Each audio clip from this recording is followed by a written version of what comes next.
I anticipate everyone's going to be out doing Christmassy things, so don't expect many people to show up today, but I don't have a lot going on this morning, so I'm just gonna use the time to stream for a bit. Continuing on from last time, just be doing some Expanse character sketches. This is predominantly more for my own benefit, just so that I can keep up my productivity. I'm gonna try to do a focus set today. I've got the references all prepared here, but basically I'm going to be doing the characters in particular that are going to be based on, well, adaptations of existing characters from other continuities. So I'll do a handful of characters for the next few hours, so that I can keep myself occupied. Yeah. Bear with me, and yeah.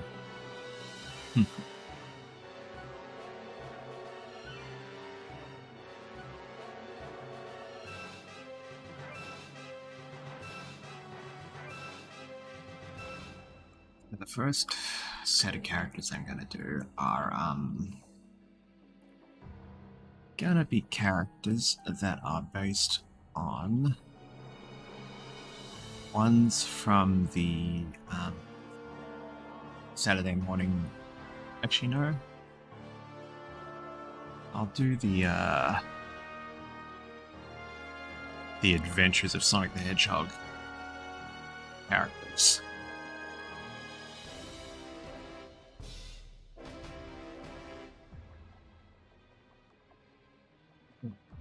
So the ones that are specific to that are Screech's niece, Doberman, Caninestein,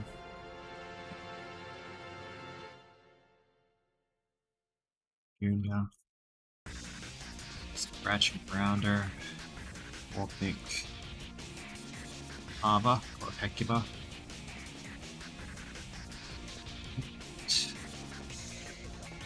Yeah, I think that's it for them, so I'm gonna just do them in random order as I feel like it. So, 1 second.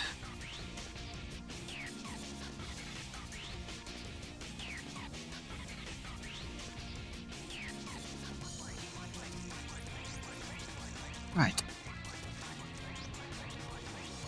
So I'll start off with Monnette here.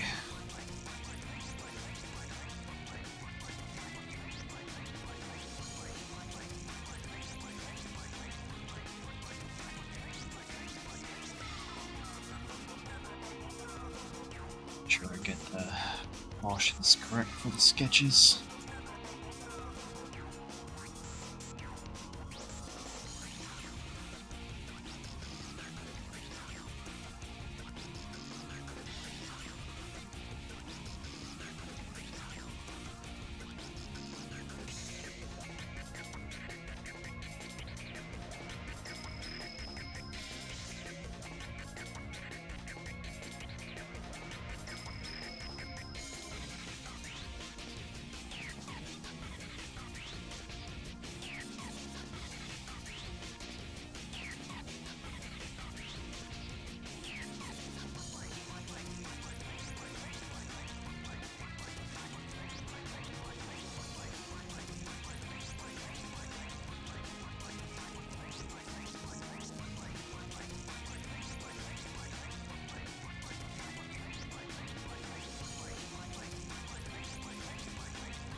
Hey, Owain, thank you.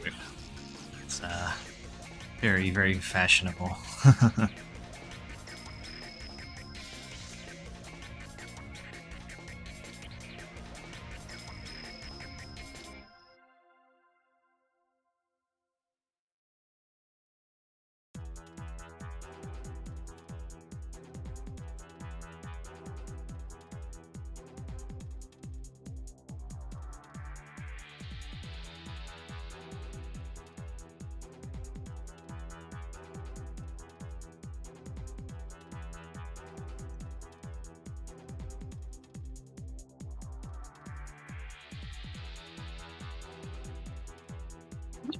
Excuse me.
Right.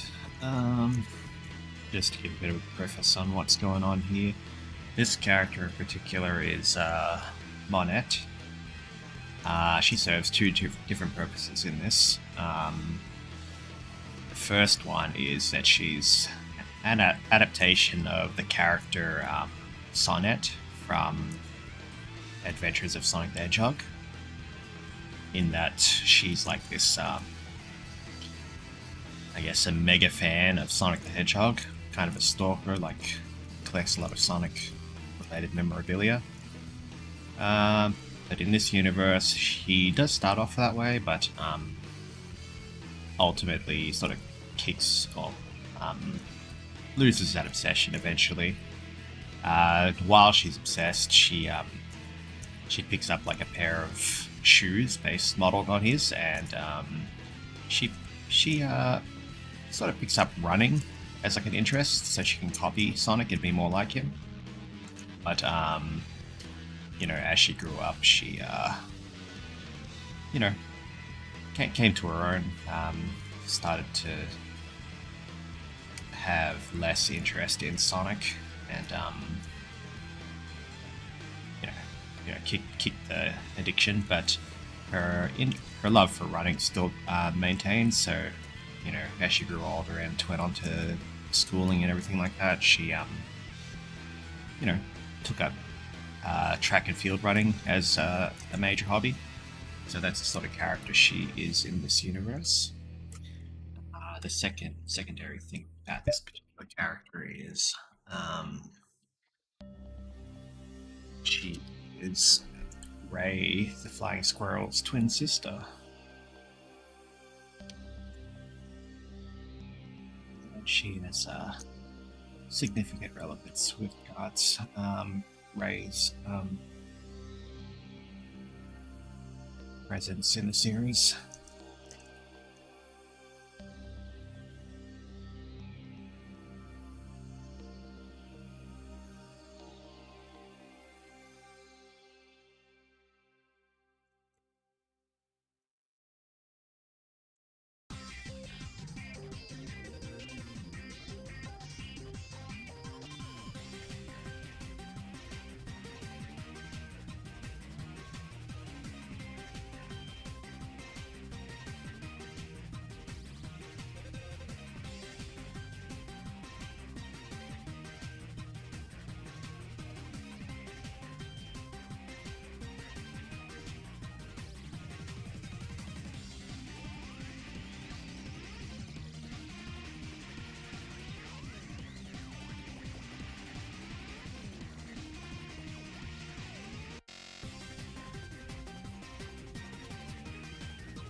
Oh, there's people here.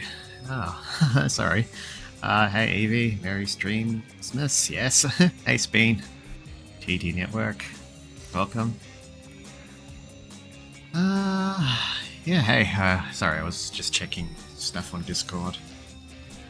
I didn't anticipate people would be really popping in because it's Christmas Eve for most people, but it's currently Christmas morning for me and I don't have a lot going on, so I'd figure I'd spend the morning just doing a stream, continuing on what I was doing last time, which is more of these character sketches. I was, giving the spiel to no one earlier just about what this one is. This one's, Monnette in Expanse. She is the Expanse version of Sonnet from Adventures of Sonic the Hedgehog, but she also doubles as Ray's twin sister, Ray the Flying Squirrel, I mean. And she's like a track and field star.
I have nothing really to do at this time. Well, that's fair. Not everyone does a lot for Christmas, but yeah, not really too festive-y. I mean, me putting on this hat and my little note on the screen, probably the most Christmas I'll express, I reckon.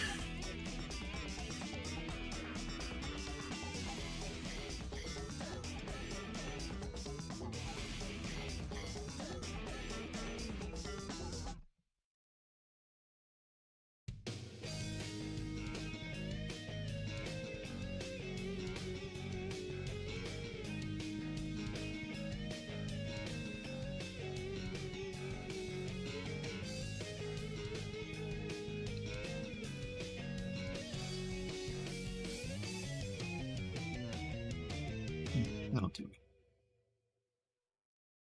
Alright, another thing I was talking about earlier was that, I'm currently, my next set that I'm focusing on is,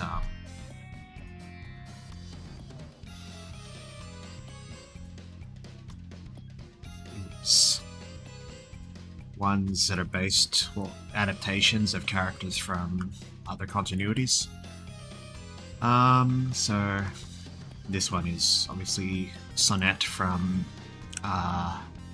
Adventures of Sonic the Hedgehog, so I'll be doing like all the characters that I've got from that particular series, and then after that I'll do the characters that I'll be doing the ones based on the ones from the Saturday morning series / Archie. So that'll cover up the contents of today's stream. I wonder if Eggman's robotic son Adam is in the Expanse AU. I've been thinking a lot about that actually. Well, I have had thoughts about that in the past because I do adapt a few different robotic henchmen from across different continuities. So a big one that I will be putting a bit of focus on is Commander Brutus from Fleetway. But I think I could probably do some conflation with Adam in that regard as well. It just depends. That'll be where I have to, when I get to it, sort of thing. I'll be right back real quick.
Whoops, sorry.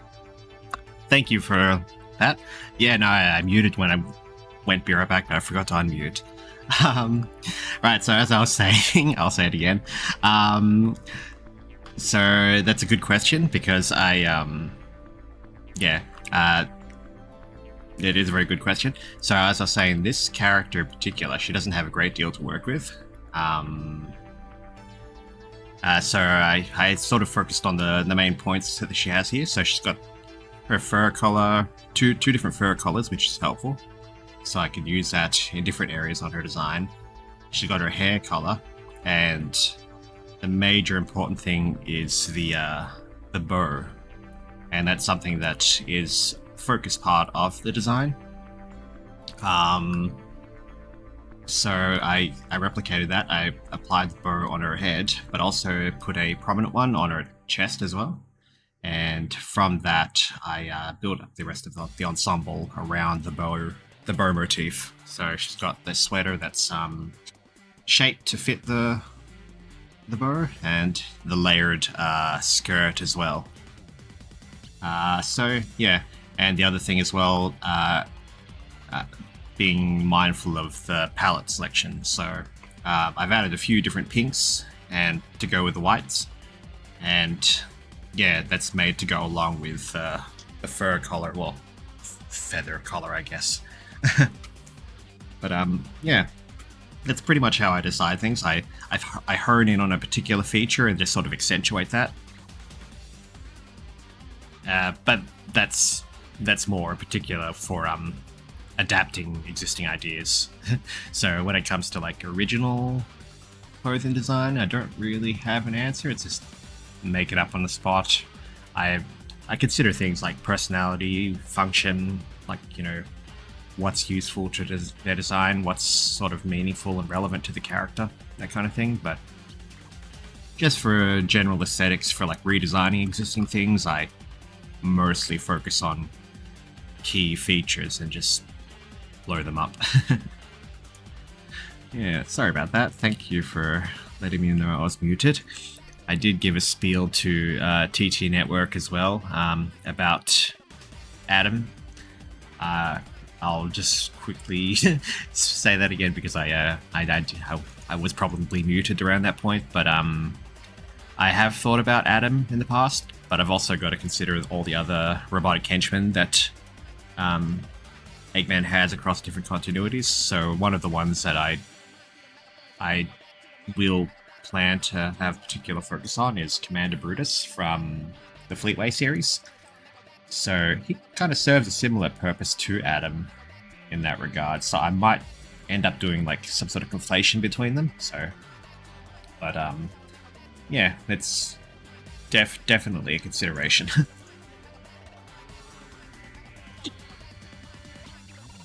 I'm way off my game today. Sorry.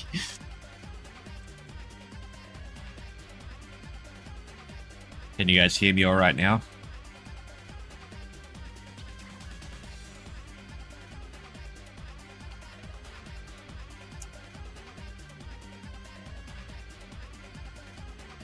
Something I've been finding really fun about this exercise is like, since I've been redrawing like all these characters that I designed like 10 plus years ago, it's been fun. Like, I haven't really done any redesigning. Like, I've done like polishing tweaks for them, you know, to keep them more up to current standard. But generally, I'm just keep the designs as is. So for me, it's more seeing how they look with a more improved art style, which is really nice. So I can still trust my past creativity. Just a matter of different skill level now.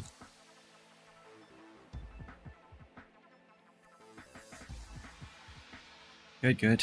Thank you.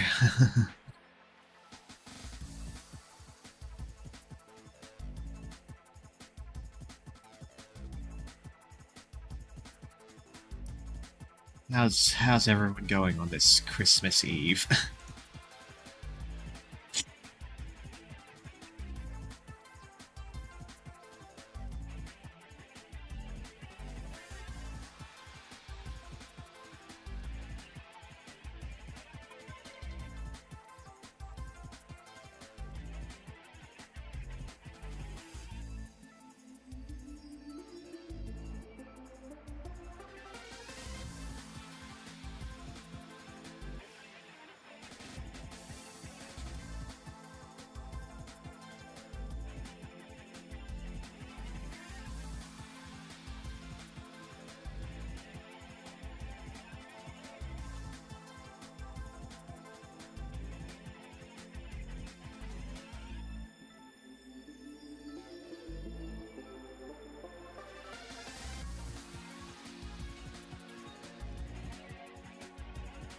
Ah, that's nice. That sounds really nice, actually. Family time's always nice. And cats. It's midday, well, still morning for me, so my cat's up and about playing. Alright, another thing that I probably spoke about while I was muted, like, maybe I did? I don't know. Did I... if any of you are here, but I don't know if I talked about who this even is. It doesn't matter. Just to run through again who this is. This is Seren Nightingale. She is based on Screech's niece from The Adventures of Sonic the Hedgehog. So Screech in that series is a newscaster, and his niece is kidnapped in that story. So she's a very, very minor appearance in that. So she's not like a big character. She doesn't even have a name in the original. She's just Screech's niece. But here I've established her as a more defined character, and since she's Screech's niece in particular, I've made her the daughter of Saw the Eagle, Sonic Boom. So whenever I introduce the Sonic Boom version of him, or the Sonic Expanse version of him, he'll be Seren's father in particular. So Saw and Throb and Screech, they're both newscaster types, and they're gonna be brothers in Expanse, which is kind of fun. Very fun sort of coincidence.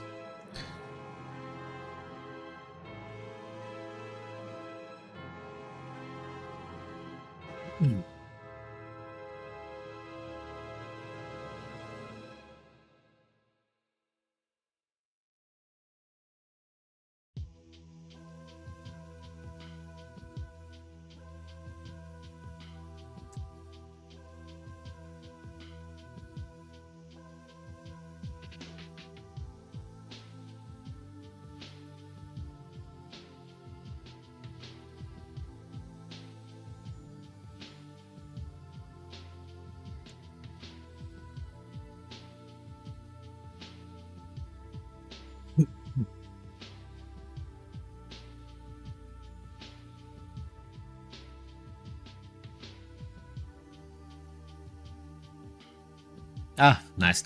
Okay, well, it's good. It's good to just repeat things.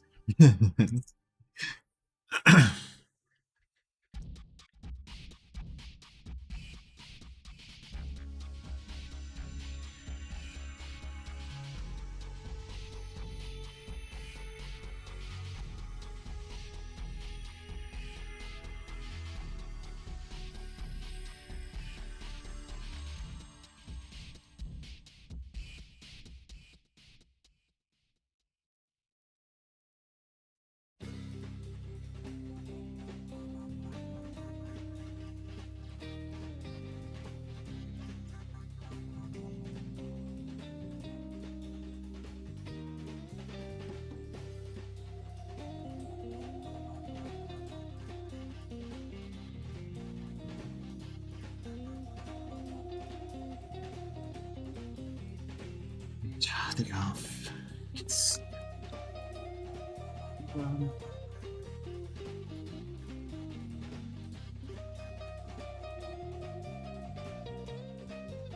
cute. I've always liked this design. Like, I've only drawn her once before, but I've always been particularly fond. But I like the sort of watermelon color scheme.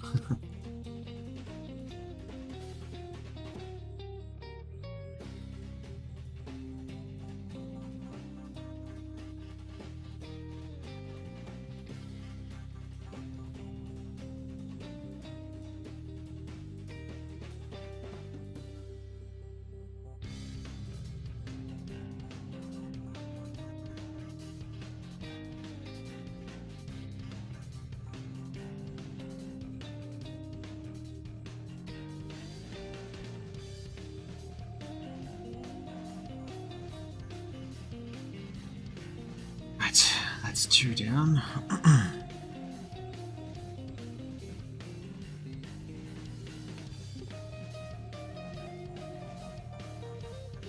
Seren Nightingale.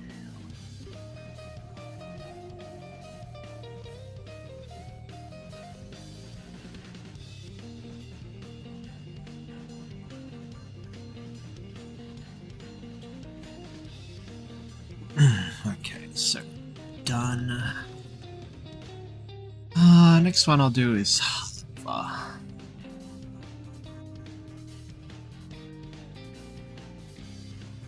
This one's also a character I've only drawn once.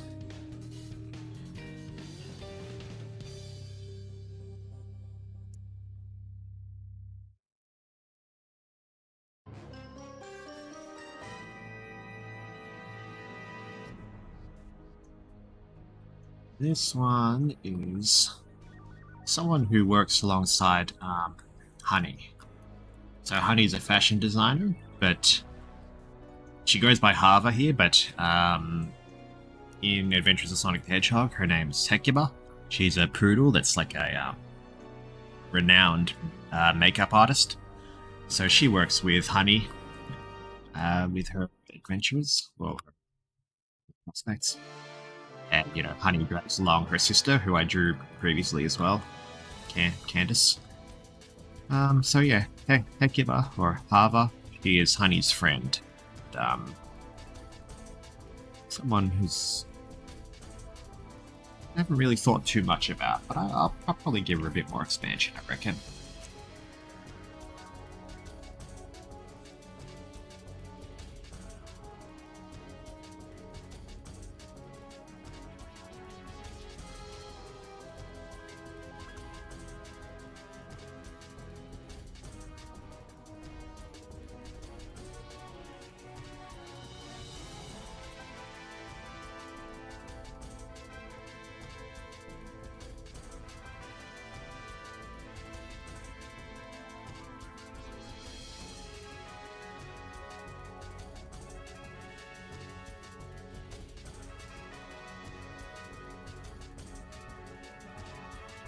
What do I think of Breezy? I do like Breezy a lot. I actually do have an idea for her in Expanse, but I haven't actually defined the idea. Well, I haven't drawn the idea. I've briefly touched upon it, but haven't like gone into greater detail.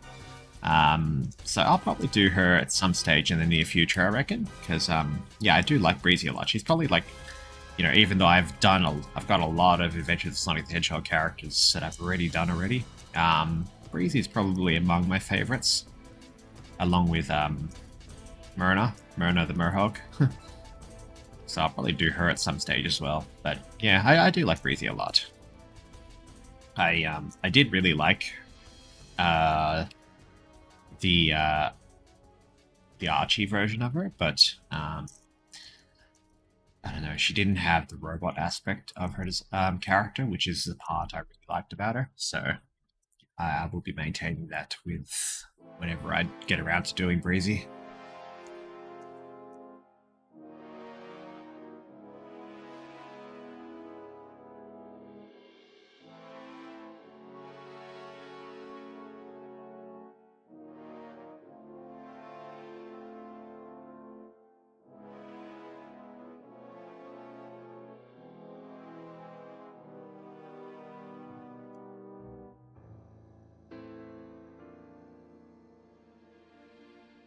To be honest, I found it kind of weird that Doom's original boss theme wasn't an unlock.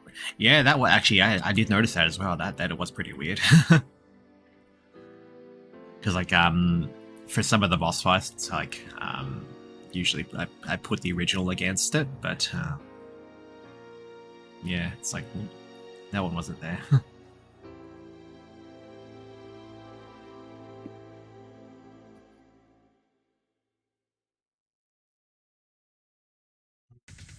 I gotta look at the original Hecuba, because I need to remember what her character's actually like. Oh yeah, yeah, she's kind of gross looking.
That's good.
This poodle is based on Hecuba from Adventures of Sonic the Hedgehog. One second. I'll picture over. Not as flattering in the original, but oops. Yeah.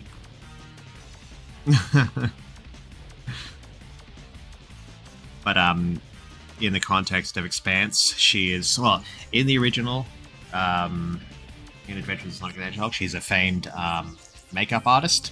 So in the story, Sonic employs her help to, disguise herself so that he can trick Eggman.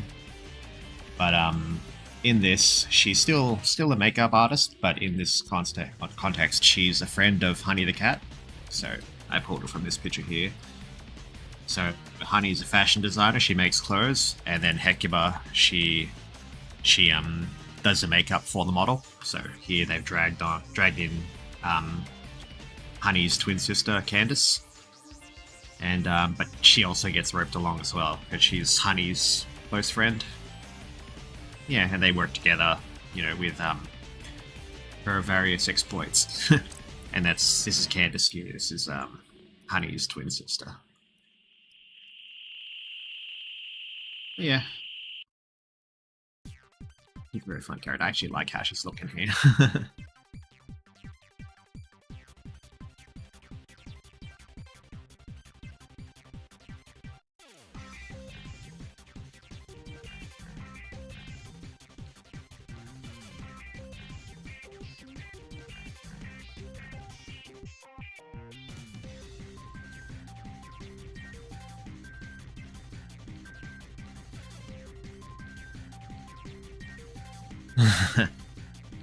Hey Sol, thank you. I've been working pretty slow. It's been streaming for an hour, but I've already done 2 sketches. I've had a couple of technical issues, a couple of distractions, but it's going well. I'm still picking up the pace. I'm still enjoying how these renderings look.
Yeah.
I actually like how this looks. I really like this character design.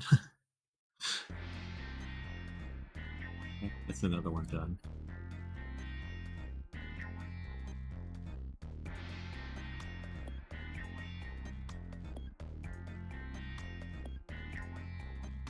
I think that means that one's can be scrubbed now.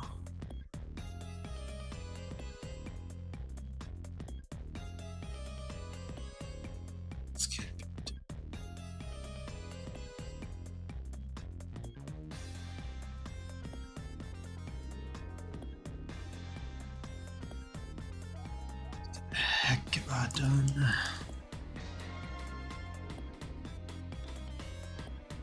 Oh, okay.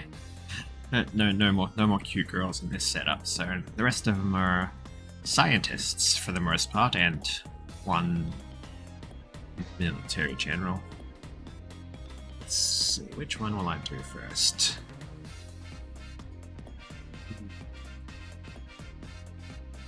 Maybe these two are relatively recently updated, so I'll focus on the ones that I haven't updated in a while. So maybe your Robotnik Jr.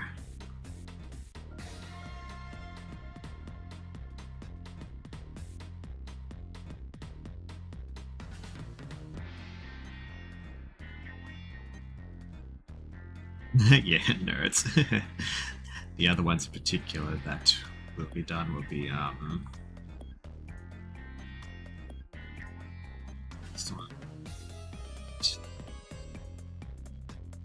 actually no, they're not all scientists. Actually, no, what is the other one? Oh yeah.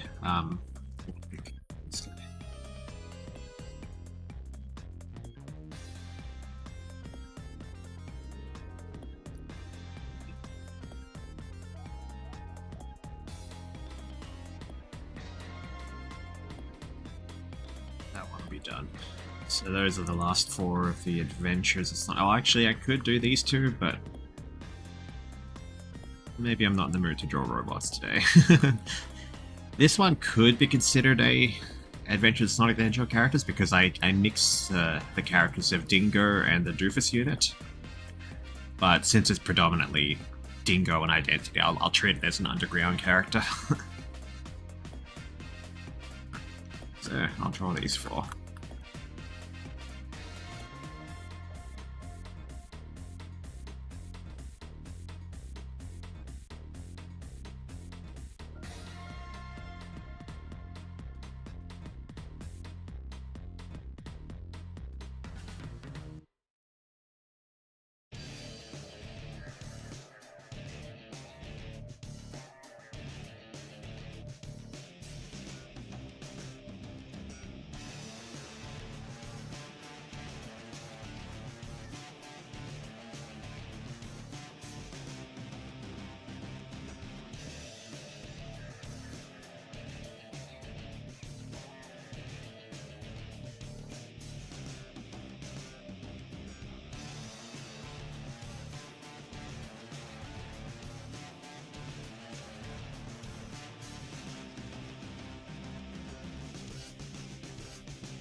I'll be honest, I don't actually have much planned out in terms of story for this guy, along with his sister.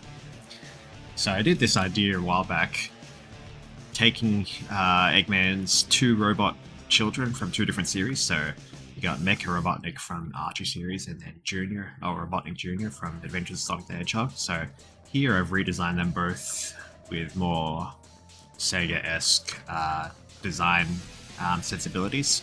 So they're both modeled after Eggman's uniform. And I've made them siblings in this regard, so they'll probably still be robots. But I haven't really thought much about story besides them just being around. And I also did these before Sage came into the picture, so still haven't really thought about how. I mean, they'll probably, like, Sage will probably be in. Well, they'll probably be the antagonists of Sage, possibly, because these two do sort of do their own thing against Eggman. From what I've briefly considered, but yeah, we'll see. Proto Sage, yeah, that's potential as well. That's also a thought I've had for Commander Brutus, as I was saying before about the whole Adam situation. So I'm too many Eggman robot AIs, sidekicks, henchmen to think about. So one day I'll sit down and just gather all the robots from across the different continuities and just sort of see how I can sort of weave them together without conflicting with each other. Yeah, yeah, too many. So it's yeah. At the moment, like, besides these ones that I've already established and Sage, Brutus is a big one that I want to do because I really enjoy Commander Brutus from Fleetway. So I'll see what I kind of wanted to do. I have a particular idea in mind, but I'll have to see how it looks when I draw it.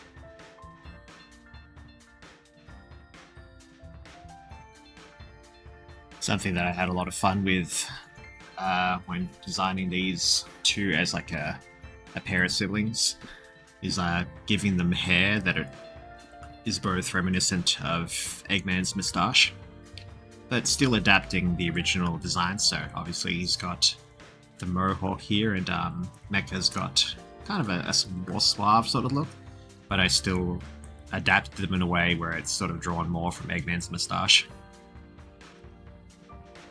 And a few other things as well between them. So I've given Mecha Eggman's goggles, and Junior's got his glasses, and then some other shape things where so Mecha's got triangles instead of squares like Eggman does, and then Junior's got circles. Very fun. I actually really like these designs. I'm keen to draw her.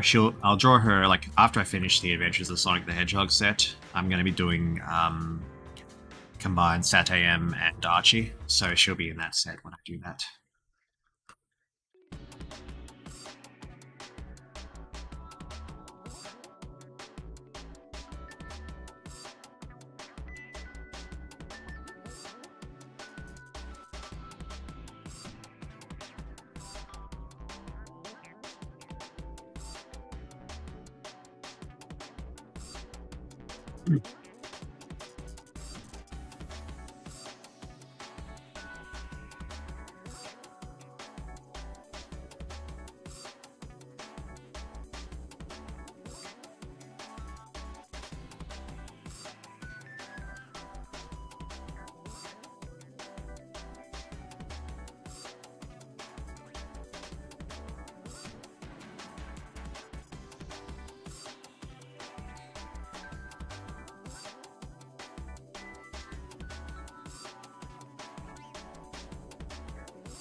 Tall this guy's supposed to be. Should be a bit bigger.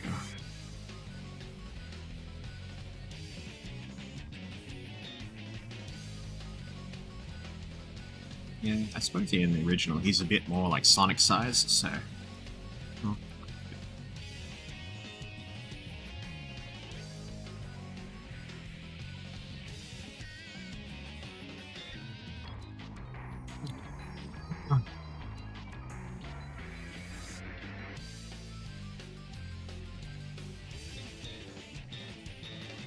So many Eggmans, pretty cool. Yeah. Thanks, Shin. Welcome.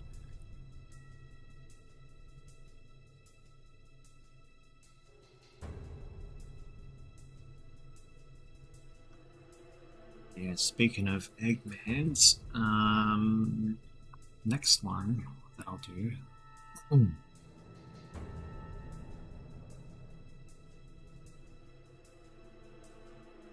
I'm gonna draw Warpnik. It is Nero the Zeddy and Warren Robotnik. This is one that I've put a lot of thought into, and was shaken up a little bit because of Shadow Generations. But it's not an issue because I can still just still incorporate the new lore while maintaining this one. But I Actually, what I'll do is I'll pull up the original. So this character is Warren Robotnik, and in Expanse, he is the older brother of Maria. So prior to the 50 years ago period. So, so this is more focused here, where how much older he is to her. He's also got needs, and he unfortunately perishes like sometime before Shadow's creation. But yeah, in Adventure of Sonic the Hedgehog, Warpnik is his main thing is that he's Eggman's or Robotnik's cousin. So I've combined that with Maria being his cousin in Sega, and these two are siblings here. But at some point he becomes a Zeddy, and that's to explain his pink mutation. So for those not aware of who Warpnik is,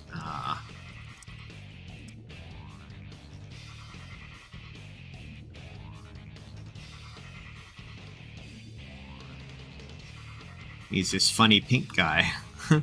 So I've used Zeddy mutation as means to explain his odd appearance.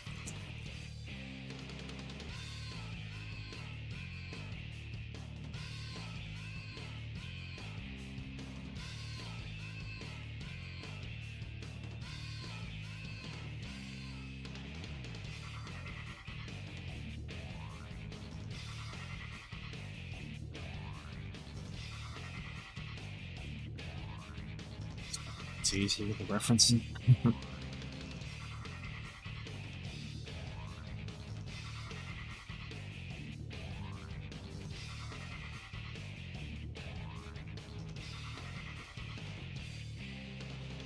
But yeah, in the context of Expanse, I have him as a central antagonist to Shadow in some of my later Expanse stories. Scenarios like this. There's like this whole contention because this guy is Maria's brother. And I suppose it's not a great important detail, but in Shadow Generations there's some flavor text that introduces that Maria has a baby sister. So that's the thing that probably shook my stuff up the most out of everything in Shadow Generations, because now I have to consider for her. I'll still maintain this whole thing here with Maria having a brother, but I'll also introduce her sister at some stage unless it comes up in canon.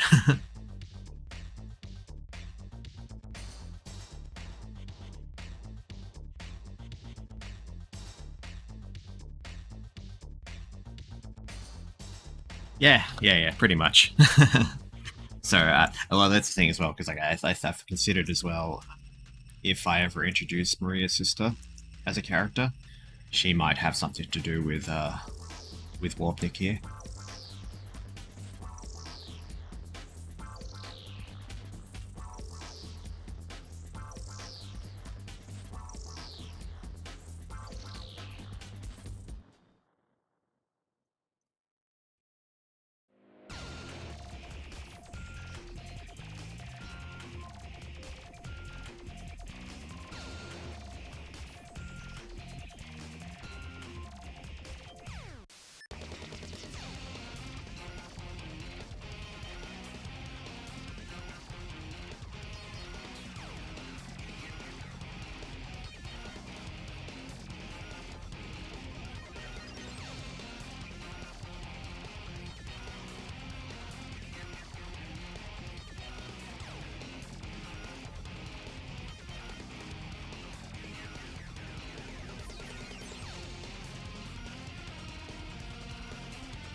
Mm.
Try to simplify his design a little bit here, actually, because he's a bit complicated.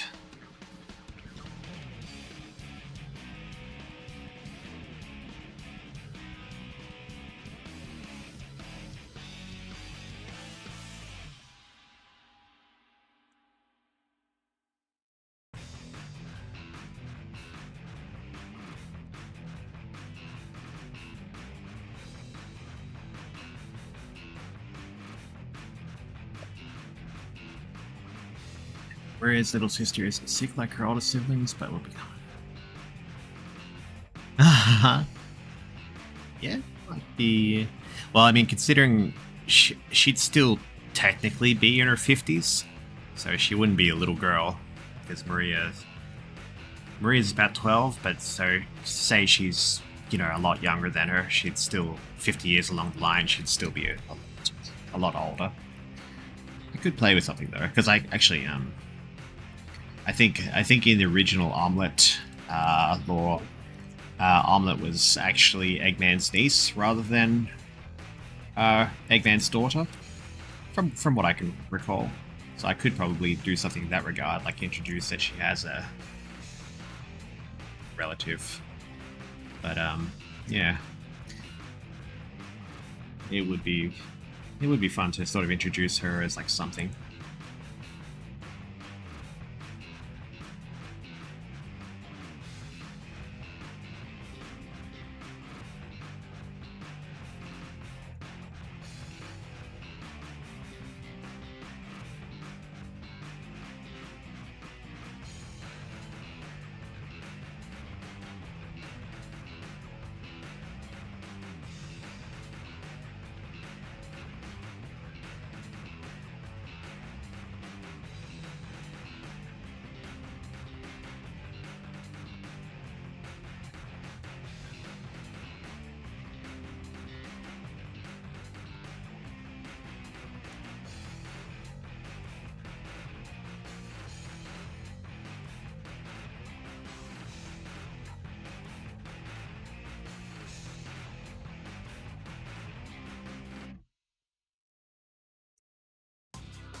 Designs actually, this probably the design's getting the most redesign that I've got out of everything here, because he's sort of applying a bit more original Warpnik isms to him.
something that I'm trying to do is well,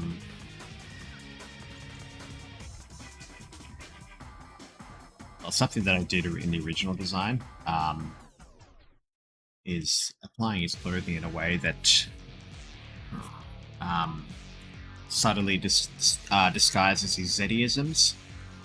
So, for example, the shoes that I've given him, well, in the original it's a bit more overt, but here it's a bit more subtle. But they're meant to hide the clawed feet of his Zeddy biology. And then I'm gonna have his robe here to, well, the flaps of his jacket to hide his tail. So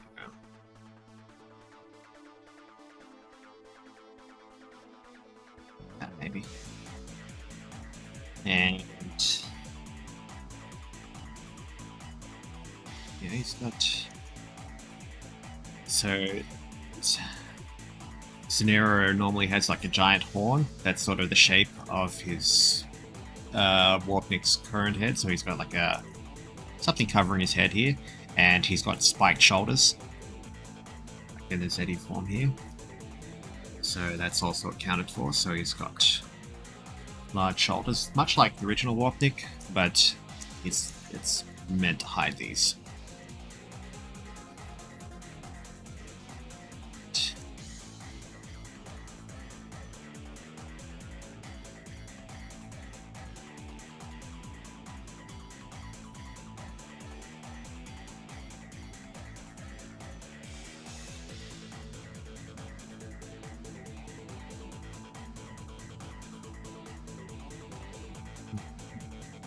It is a lot of eggs.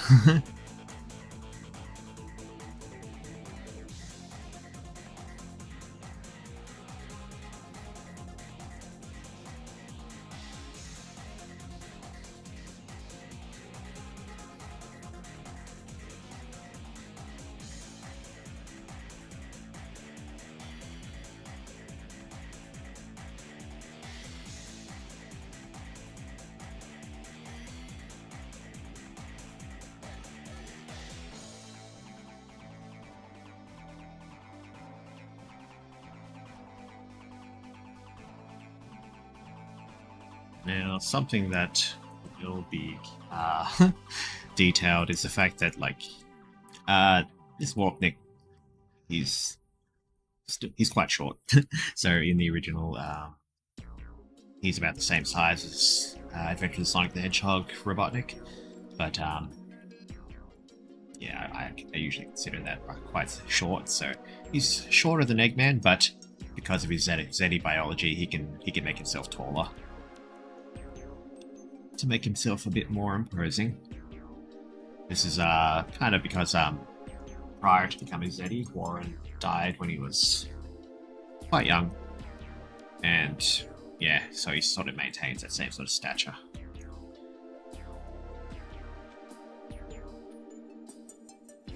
I like that.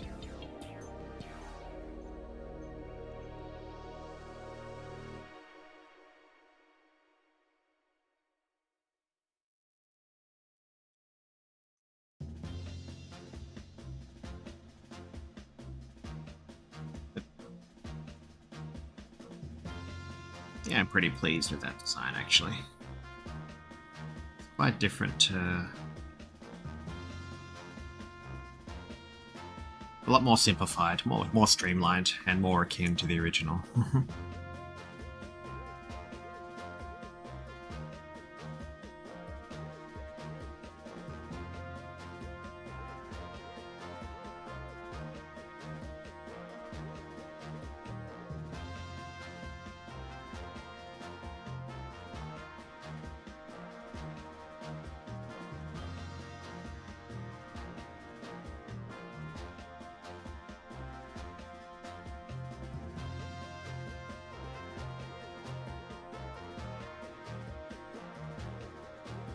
Right, next one.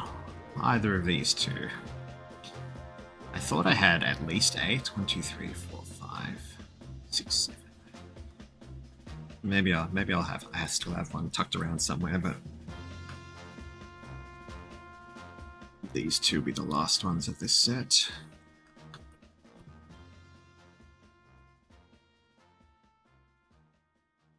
Maybe I'll do Doberman, because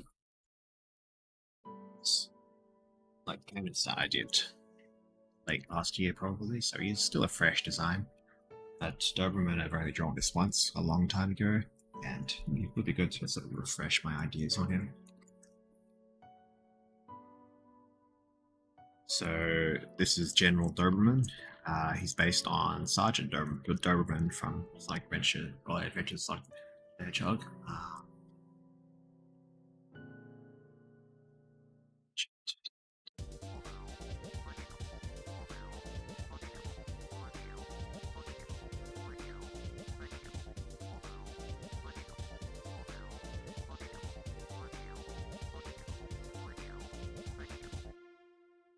This guy. But obviously here is like he's not just a sergeant anymore. He's ascended rank, and he's a general of GUN. Now he's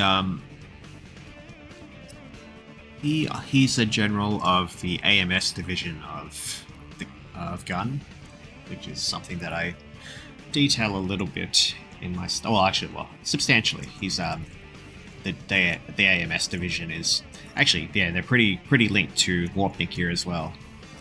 They take him on as a lead scientist in their organization, and they're kind of considered the more heavy Black Ops underground type thing. So they have the red uniform, like those worn by the ones who committed the Ark raid 50 years ago. So he operates on a different authority to Abraham Tower.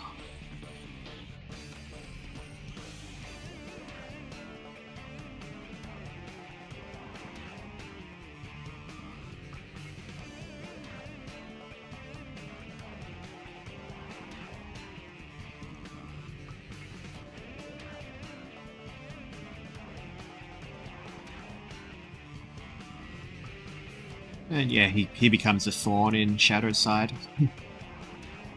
Actually, yeah, so the AMS division, they have more experimental practices, and they create these two, the Dingo unit and the Ursa unit. And at a certain point, Shadow gets conscripted into the AMS division, and he's forced to work along these two as part of Neo Team Dark. So yeah, they're all pretty connected.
Last one for now of the Adventures of Sonic the Hedgehog set.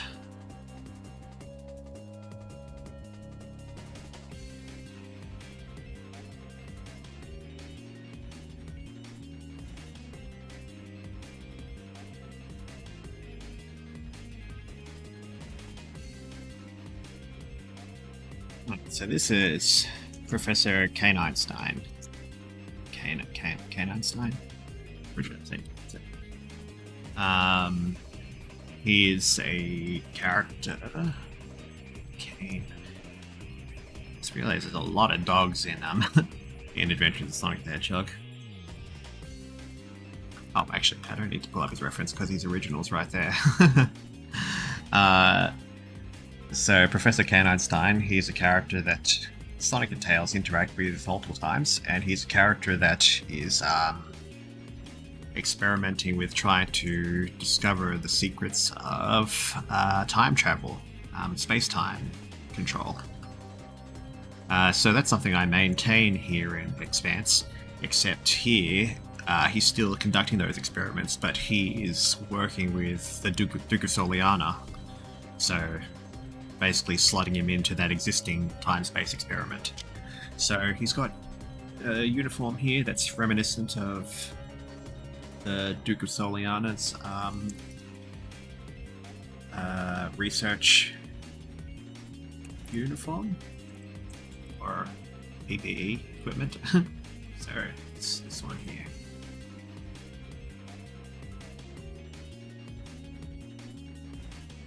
So yeah, these two work together closely, but I introduced a thing where in one of the early trials of their experimentations, he accidentally gets pulled into a time-space warp, and he gets flung into the future, and he ends up being stuck 200 years into the future in Silver's time period. This takes place just prior to the actual Solaris. Actually, maybe I might combine them. Maybe there is a time-space warp during the explosion, and Caninestein is taken up during that point.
Oh yeah, that's another thing as well with some sort of line for him. So after he gets sort of sucked into the point of 200 years into the future, and he's like in the war-torn or the flame-torn Iblis world, he comes across the urban myth character that I spoke about the last stream, which is Shay. She's Iblis, well, the apparition that appears before Iblis strikes, and it's the manifestation of the emotions that Iblis feels. So he comes across this thing and sort of witnesses firsthand what kind of destruction Iblis is wreaking on the world.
That's cool. I like that. Very simple.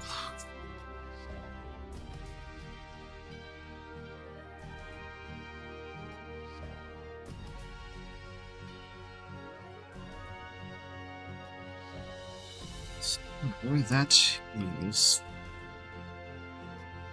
Let's see if we can space these out a bit.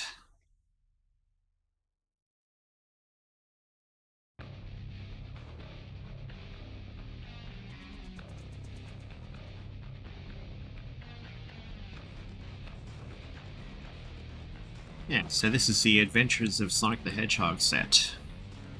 Well, so far. I feel like I'm missing someone, and there's some that I have plans to add at some point, but not done yet. But all the characters from Adventures of Sonic the Hedgehog that are adapted into Expanse. So Monnette, who is Sonnet, Seren, who is Screech's niece, Halva, who is Hecuba, Junior Robotnik, who is Robotnik Jr., Warren Robotnik, who is Warpnik, General Doberman, who is Sergeant Doberman, and just Dr. Caninestein.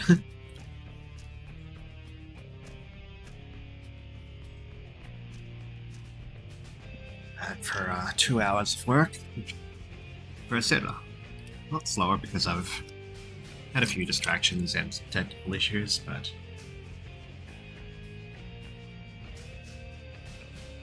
progressing on that. Just want to double check something before I continue.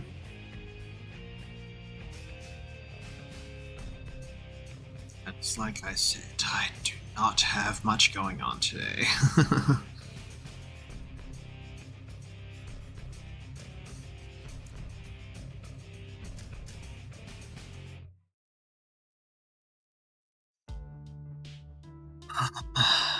Nothing happening.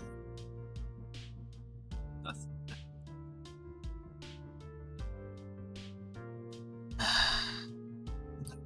Doesn't look like anything exciting is happening.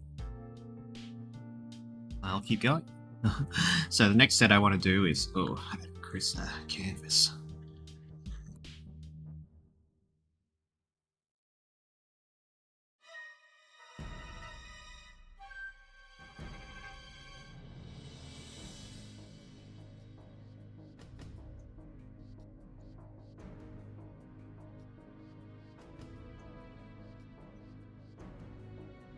Oh.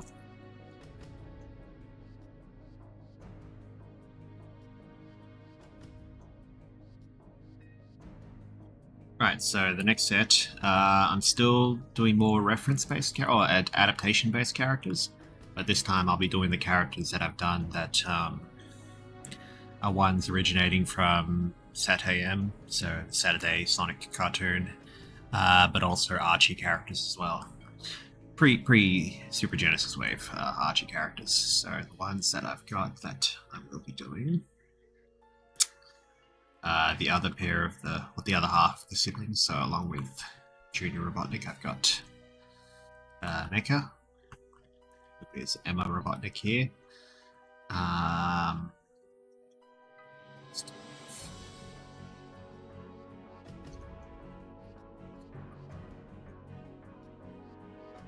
Yep. So with the Fleetway Freedom Fighters, very, very different in Expanse. I'll probably update these as I redraw them, because some of this is I could do a bit more with those. Oh yeah, I suppose you.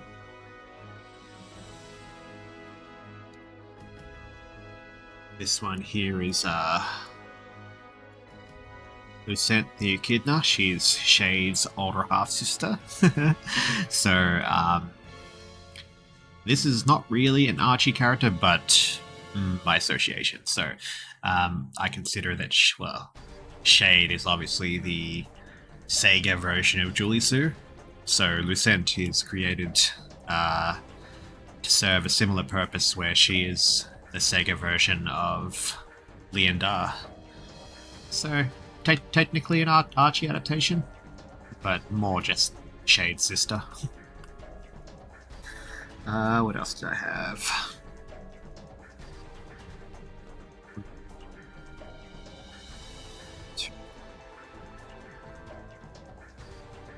That's my notepad.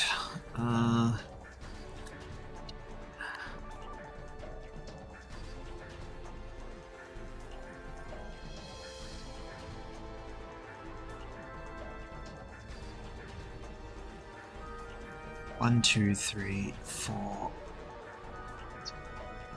Okay, so there's 2 here that I haven't actually posted before, but I have done designs for, so I will include them in the set, but I'll just have to pull them up. Bear with me.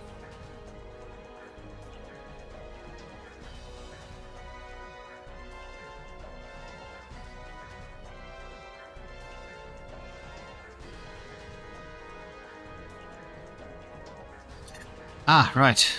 No worries, Evie. Thanks for stopping by. Have a nice sleep and have a good Christmas. Or happy holidays, rather.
Shell. Oh, of you, because some of you... Yeah, actually, there's 4 characters here that have posted before. These 4.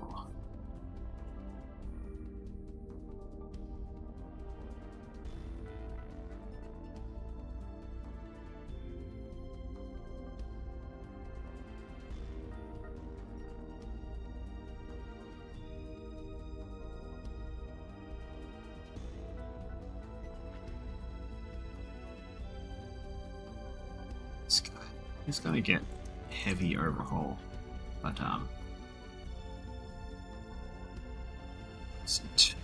discussions.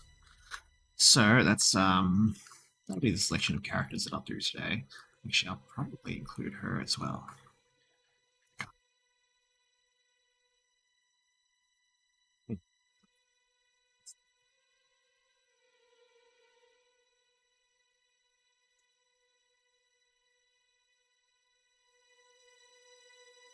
First one I'll do, I want to do Emma Robotnik.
Maybe a bit too tall. I'll try to shorten her a little bit.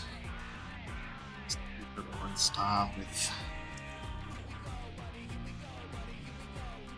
How much taller is she supposed to be actually?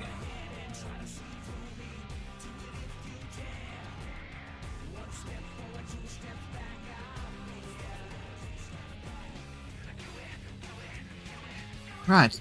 Apologies for not talking. You have had stream up at work. Yeah, no, that's fine, Aaron. I know you're at work. It's all good. One day I'll be able to draw my nights away like this again. Yeah, you should. You haven't streamed in a while, Flame, so would be keen to see that. For me, it's Christmas morning, and I don't have much to do, so I'm just spending time doing this while I've got the time.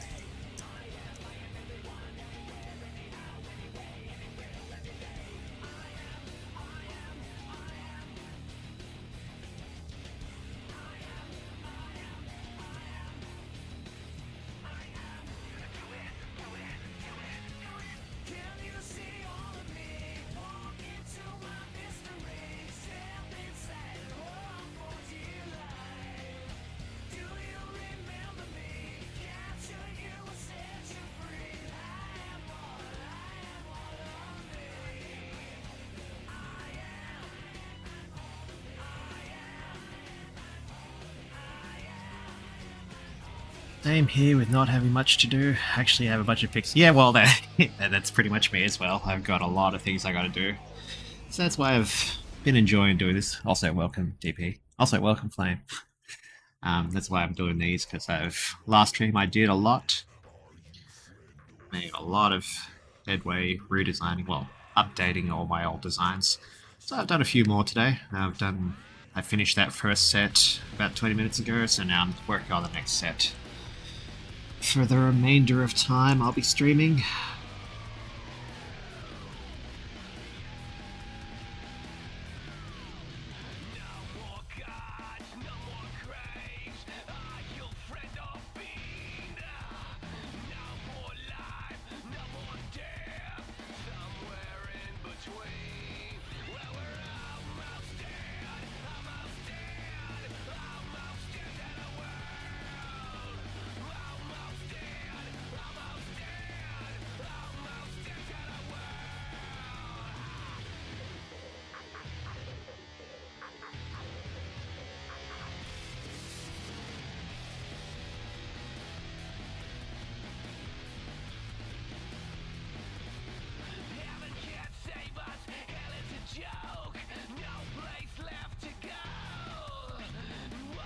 I actually really like how this looks. This is more of a stylistic update than anything else, but I quite like how she looks. I like the face a lot better. The proportions are a bit more unique.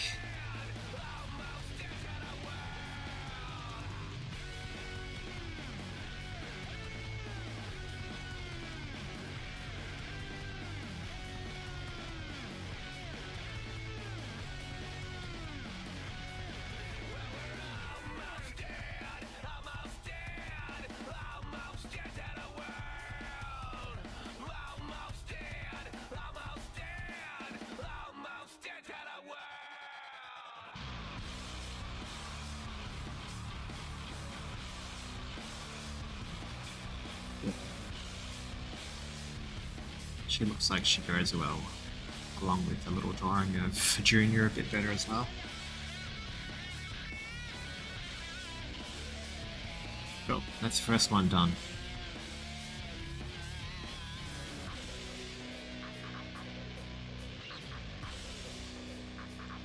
Oops, wrong side.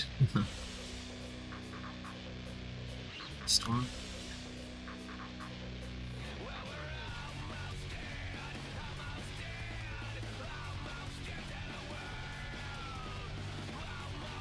Next one I'll do is Lucent, because she's actually pretty important.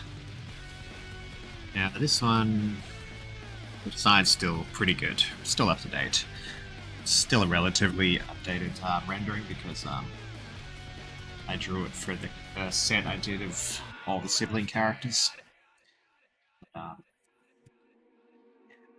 It's not actual normal drawing. Oh, wow.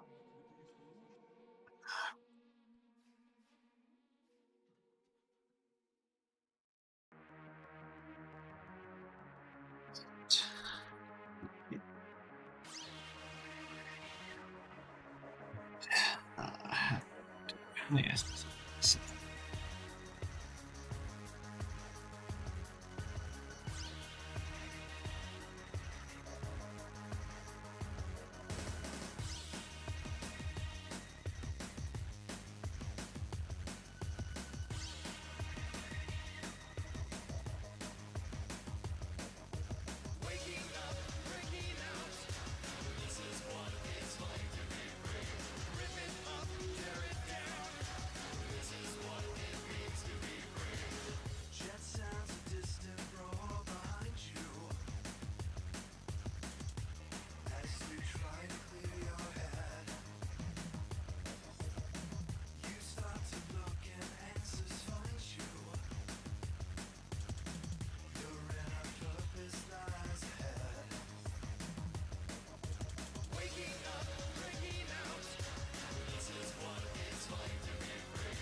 Right, so as I was saying, I mentioned before about who this one is. Actually, no, it's too busy with stuff. Let's not finish that collage first. Oh, yeah. I've got to do mine as well. I've still got a couple of days until January, so I've also got to finish preparing some stuff for the next event pretty soon, which I'll have done. Well, I'll work on after my stream. Hi, I've been here. Actually said something. Oh, okay. I'm not paying attention. Sorry. I'm too in the zone.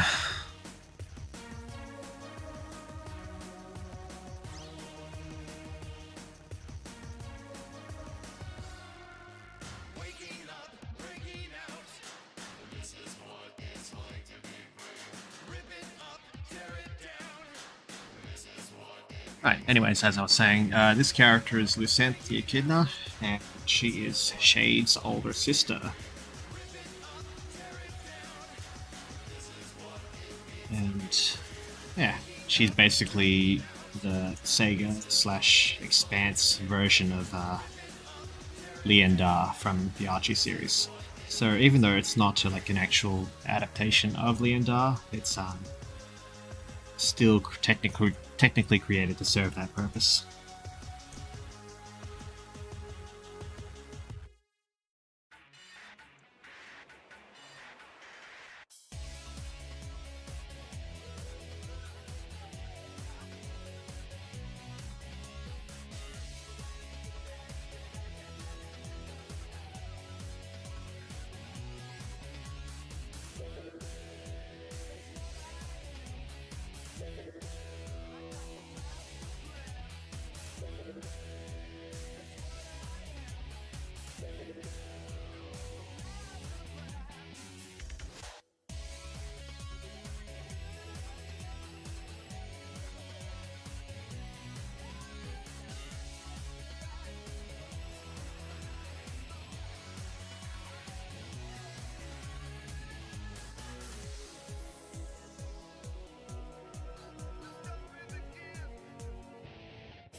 Something worth noting as well, that she has a lot to do with one of the characters that I drew in the first stream.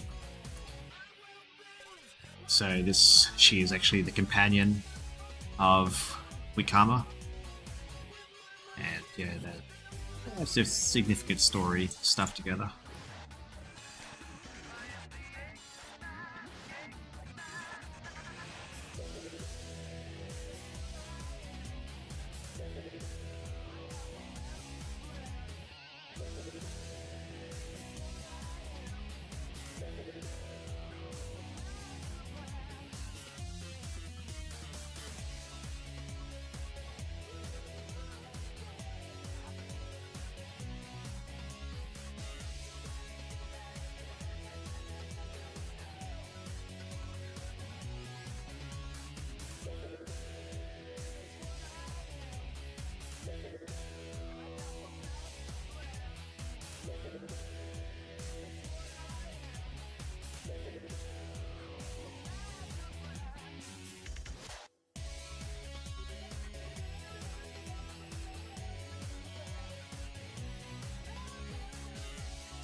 We've gone through a lot of characters so far, but it's more than halfway through them all.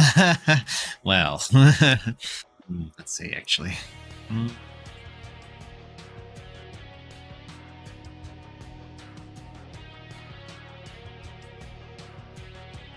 So 1, 2, 3, 4, 5, 6, 7, 8.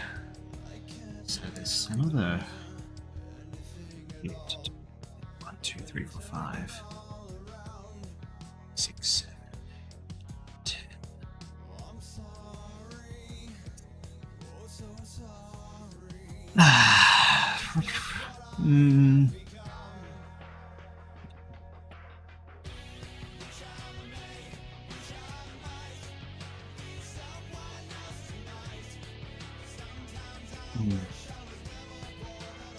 Yeah. Well, I'd say by the end of this set, maybe we'll be halfway. Maybe. But that's also only accounting for present day characters. So I have a lot of characters that are like from periods in the past. So I've got stories from 20 years ago, 50 years ago, 60 years ago, 500 years ago, 2,000 years ago, 3,000, 4,000, 5,000. So a lot. But it's the present day characters are at least almost.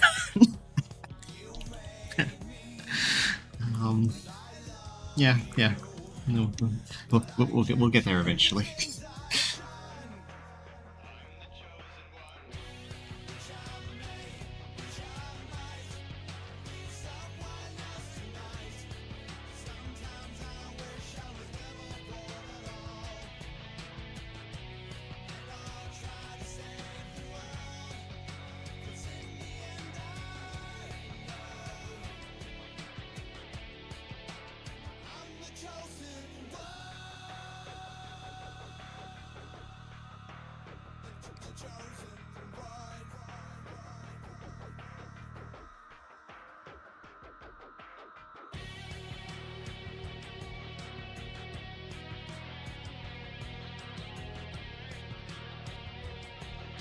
That's an acceptable height, I reckon.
That's fine.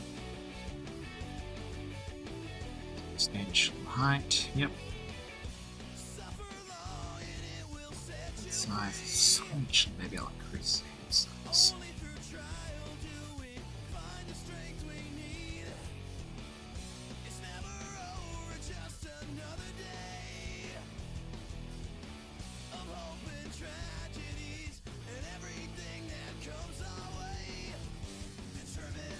Okay.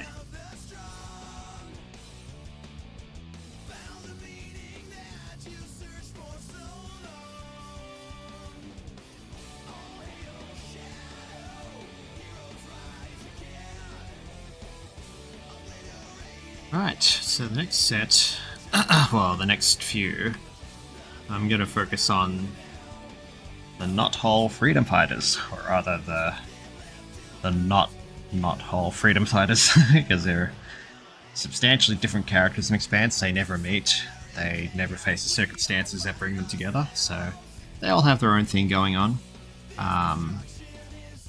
Most of them living in different countries from each other, so they'll be... I'll probably update them as I go along, maybe, depending on how I feel drawing them. But yeah, that's what I'll be doing next, these four.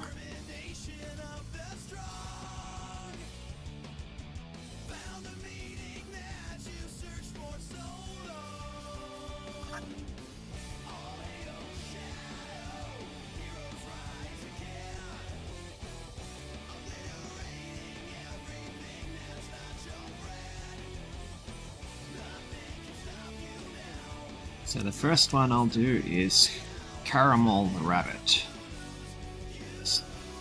aka the Expanse / Segaverse version of Bunny Rabbit. Very, very different character here. In this world, she is re-established as a relative of Vanilla and Cream, so she is Cream's cousin, but like the daughter of one of Vanilla's siblings. Haven't defined which that particular relationship yet, but basically she's Cream's cousin. Never gets roped into war, never gets roboticized, so she's in this world. She's kind of like a noble, not really a noble. She's very wealthy, and she's used to sort of introduce the fact that Vanilla comes from a wealthy background, but she chooses more humble lifestyle.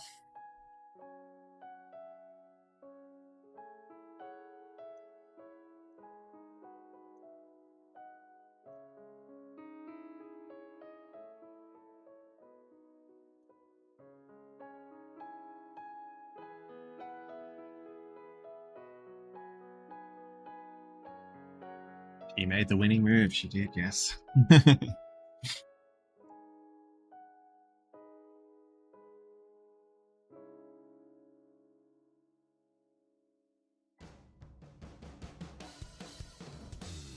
I have her involved with, like... She visits Vanilla from time to time, but she, given that she has a particular protectiveness towards her family's wealth, when she sees Vector sort of snooping around Vanilla, for affectionate reasons, she's very wary of him, thinks that she's after her money and all that. So she'll be an antagonistic force toward Vector.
Old digger detector. Yeah, something like that.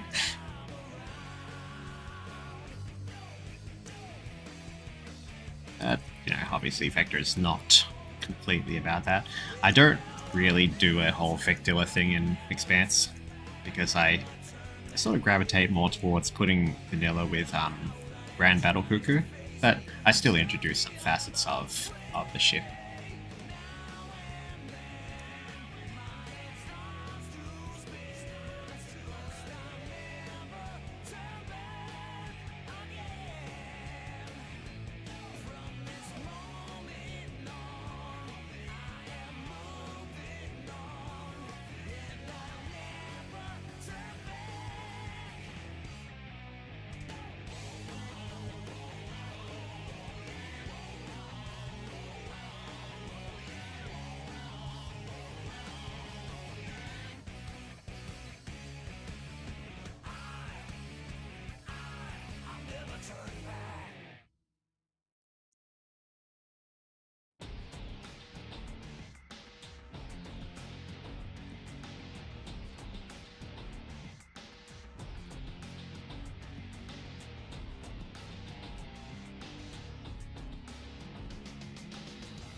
Terrible.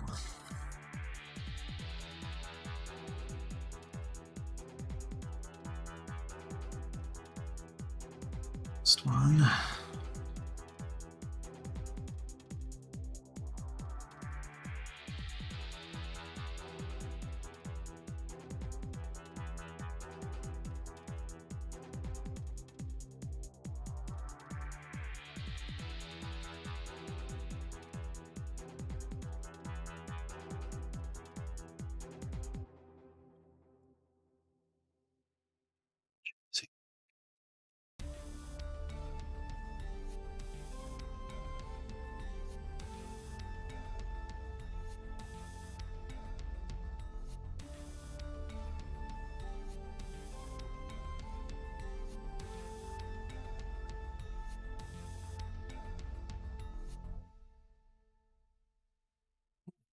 So next we'll be doing Antoine Depardieu, or rather the Expanse version of him. He's I'll update the design a little bit more to bring in more Antoineisms to him, but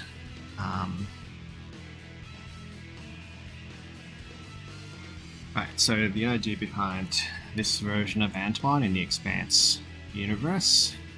So in the Expanse, I have actually that's something I might show off. Oh, yeah, here we go. So this is something I was working on the other day. It's been a while since I've done a visual map for my Expanse stuff, but I took another crack at it. I've still got to do a lot of cleanups. I've got to clean up the actual map shape. It's just cropped from the map that appears in the gun headquarters in Shadow the Hedgehog. So I make the map shape based on that while applying the various locations in the games, plus some others. So I've got the Unleashed locations. A lot of them are marked with a Chaos Emerald because that shows where the Gaia temples are located, as well as some other locations from the games that weren't in Unleashed. So you got Soliana. So I've got a Chaos Emerald there because I have in mind to explain that Eggman Land is actually in Soliana.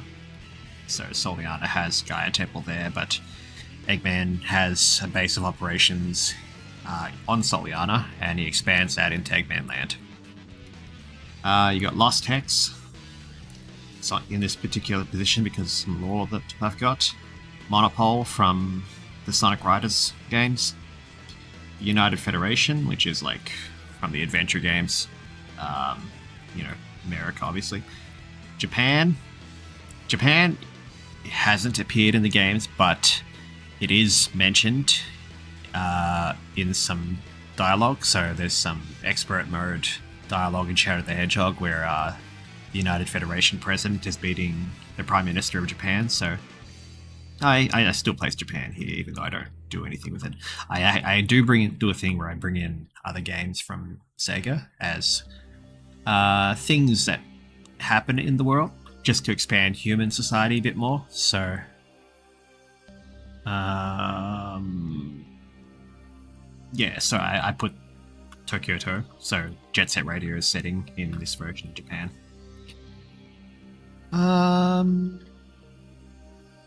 No, I'm just explaining some stuff because this is tangentially related to what I was going to talk about with Antoine here. So other locations that I've got, so I've got the United Federation, which is got the Mobian Isles, so the various islands from the classic games. Eurasia is a continent that's described in Sonic X, so it's a lost continent, and I've detailed it quite thoroughly. Amigo is a thing that I base on Mission Street and Radical Highway signs. So Radical Highway, Mission Street takes place in this little gap here, and in that stage there are prominent signs that feature Freedom as a current location, and they're heading towards Amigo, which is where I place Eggman's base and all that. And, that's that country. I place Sonic Heroes events in this world as well. Oh, in this area as well. So Seaside Hill. I've still got to map out the rest of the locations. Pumpkin Hill's also here. Oh yeah, so the other big location is the Grand Kingdom. So in my stuff, I treat the events of Secret Rings and Black Knight as historical events. So the Grand Kingdom does exist. So Camelot exists in this world as, you know, this world's version of Britain, basically. Just like freedom is of this world's version of America. So Shamar is where the Arabian Nights events take place. So a lot of the historical versions of the Secret Ring storylines take place here, and then the historical versions of the Black Knight events take place here.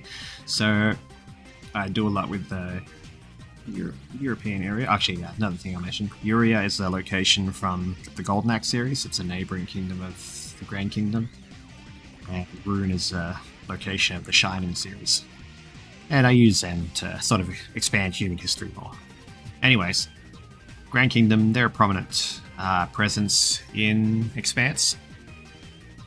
I haven't really detailed much in any of my active works, but they're prominent in like my story stuff. But one thing in particular is that they have different areas that they sort of have dominion over. One of them being the Delmont province. Delmont province is the location that Antoine is said to have come from in the original Saturday Morning Sonic cartoon. So the idea is that he was originally training here, doing his military training, but because of the invasion of Robotnik and the Mobian Isles, he was forced to cut his training short, so he was sent onto the front lines unprepared. That's why he's kind of a coward, kind of an inept. But in this timeline, this version of historical events, Eggman doesn't do that. So he does his thing, but it's not to the point where other countries desperately need to get involved. So Antoine stays here in the Delmont province and continues his training, and he becomes more of an adept character, which is what I'm doing here.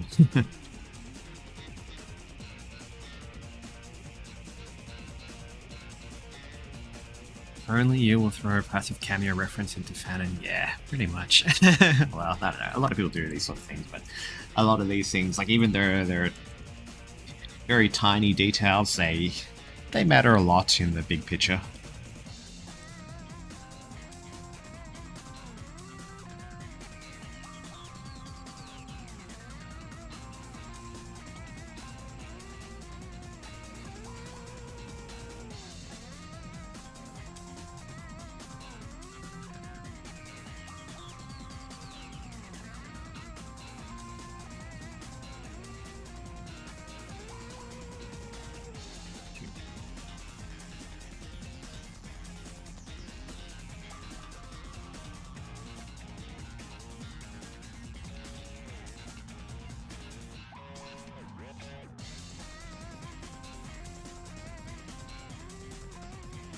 This guy will be important to some of my other character stuff that I have in mind. Because, oh yeah, that's right. I said I haven't done much with the Grand Kingdom, but I do, actually. So I've introduced these three characters. They are spies. They are situated in different regions respective to the United Federation. So Tanaka is situated in the United Federation, keeping an eye on the events there. Sienna is situated on the Mobian Isles, and then Cable is situated on Monopole. So they're spying on those three particular countries on behalf of the Grand Kingdom, and these three girls were trained by Antoine.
Good.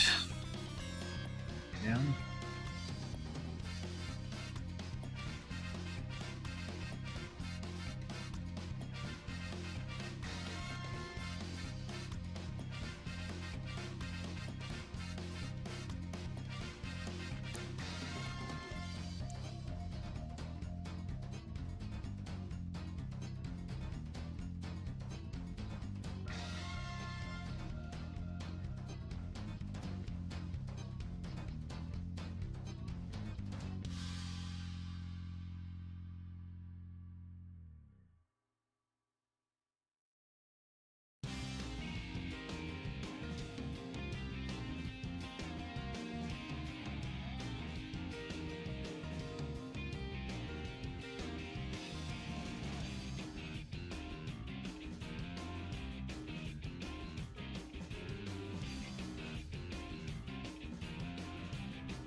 Right, so the next one is going to be based on Boomer / Roger.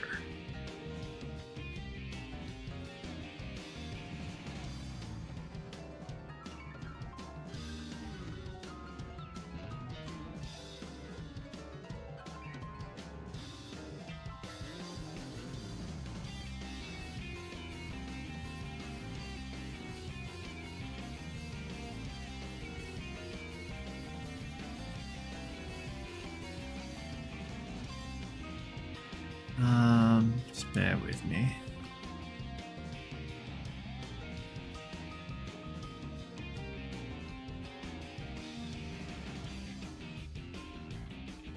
Yeah, there we go. Trying to work out why I made it the way I did, but I did have something in mind.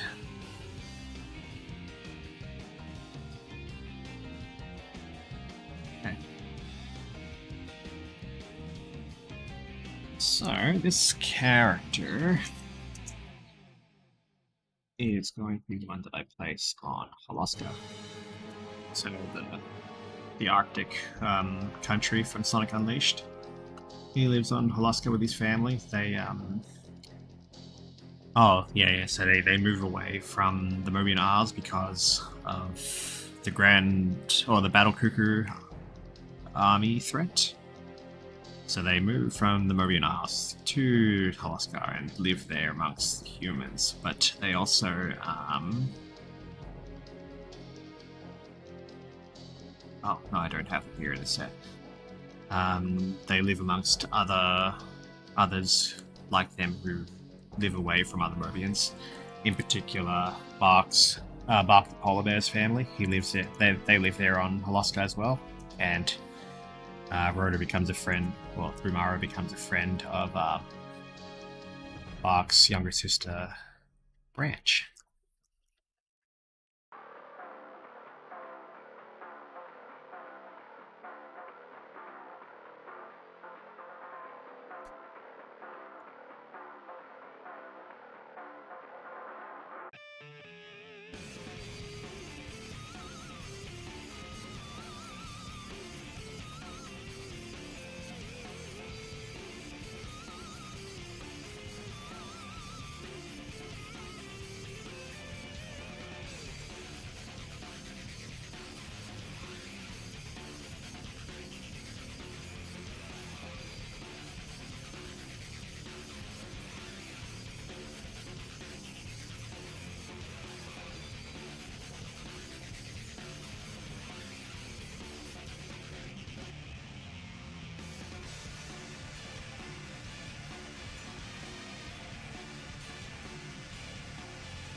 Right, last one of the Freedom Fighter set. The main one.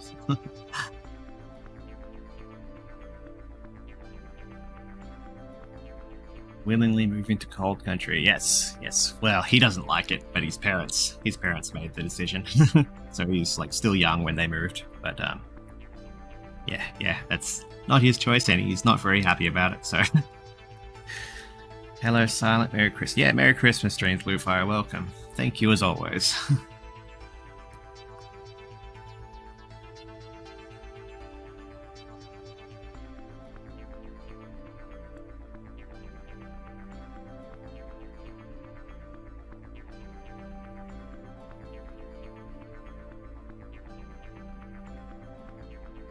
Right.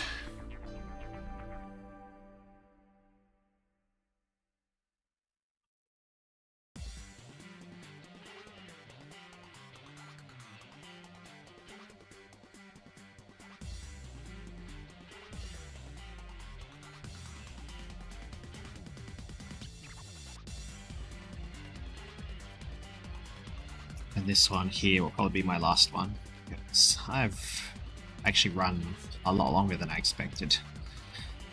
It's not bad. Like I said, I don't have anything else going on, but yeah. I'll try to, because I've got more Saturday and Sega characters than I expected, so the next time I'll have properly organized which ones I need to do. But for now, I'm content just getting the not whole Freedom Fighters done.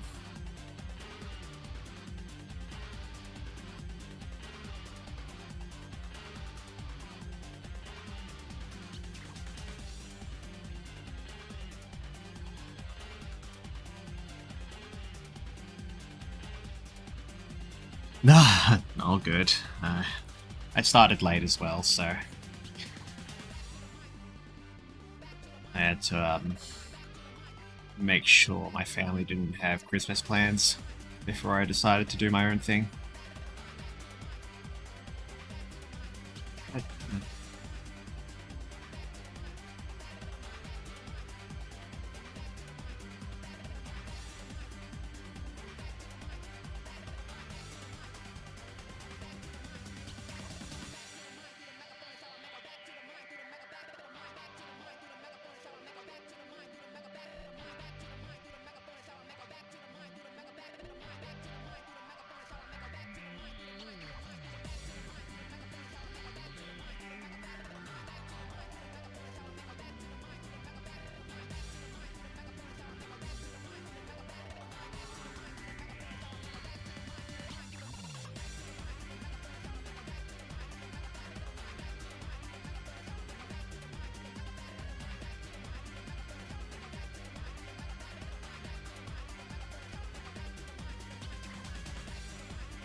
Anyways, about this version of Sally. Very different. So she resides on West Side Island, which is like the, I guess, the capital of the Mobian Isles, and they don't have a royal monarch, so she isn't a princess in this timeline, but she is. Her father is the prime minister of West Side Island, or the Mobian Isles, so she's the politician's daughter.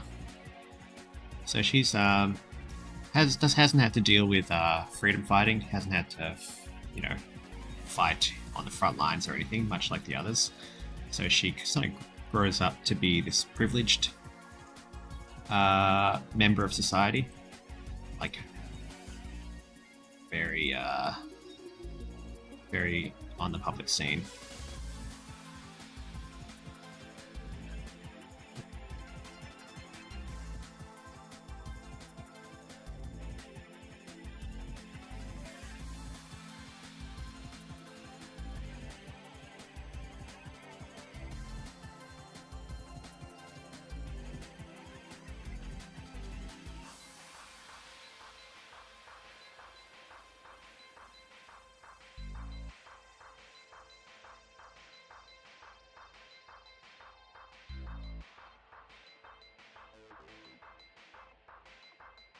Yeah.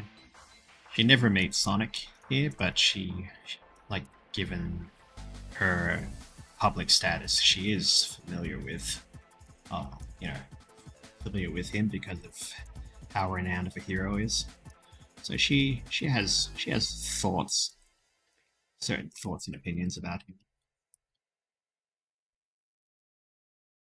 but otherwise they don't really have much to do with each other.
I've got 20 minutes. You know what? I'll fit one more in.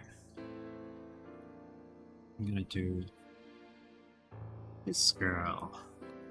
So this one is the Expanse version of Nicole.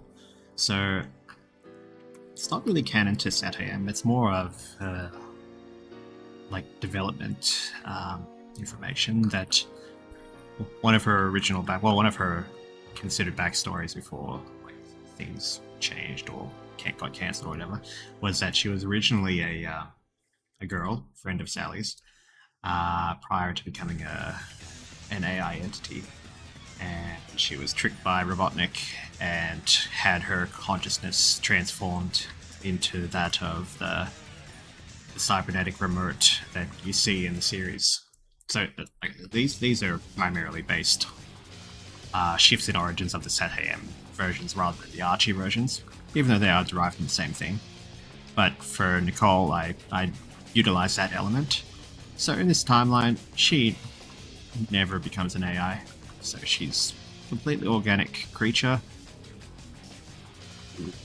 Previously, it still maintains the childhood friend aspect with Sally, but given that Sally's grown up to be a prospective member of society, someone who's always in the limelight, they've grown distant, but she's always doing her own thing, always keeping an eye on her.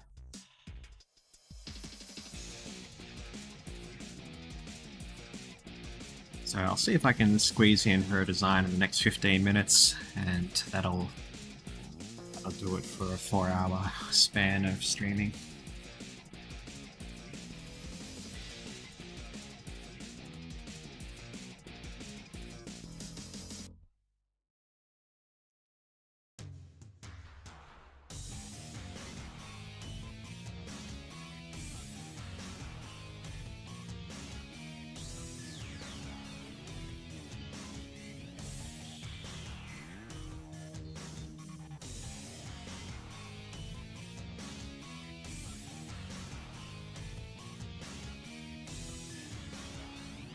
So a big thing I do as well is introduce at like the big university for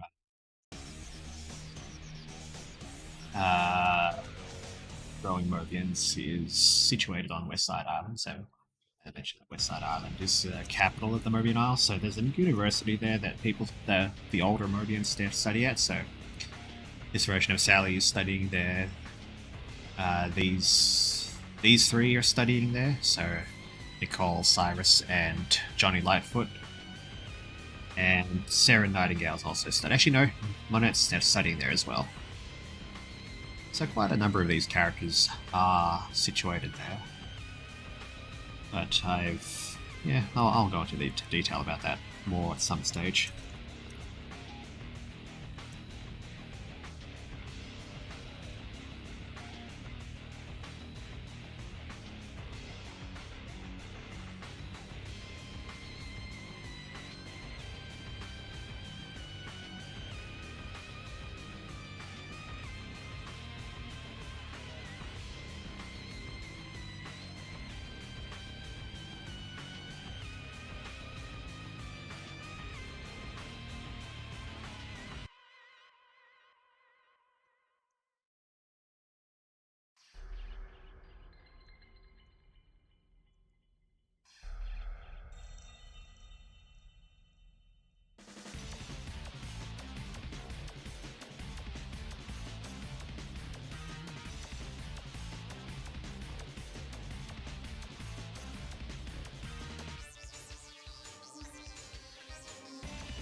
I don't know how you do it to find more characters. He's so powerful. Something like that. I've spent a lot of time, like, well, I have in the past just spent a lot of time just researching, like, everything. Like, I'm pretty well clued in on most Sonic continuities. Like, I'm pretty well familiar with old Archie, Fleetway, as well as like the cartoons. I'm particularly fond of Fleetway and Adventures of Sonic the Hedgehog in particular, just because they're not as prominently popular as Satayam and Archie, but yeah, they're all it's all very fun to draw content from.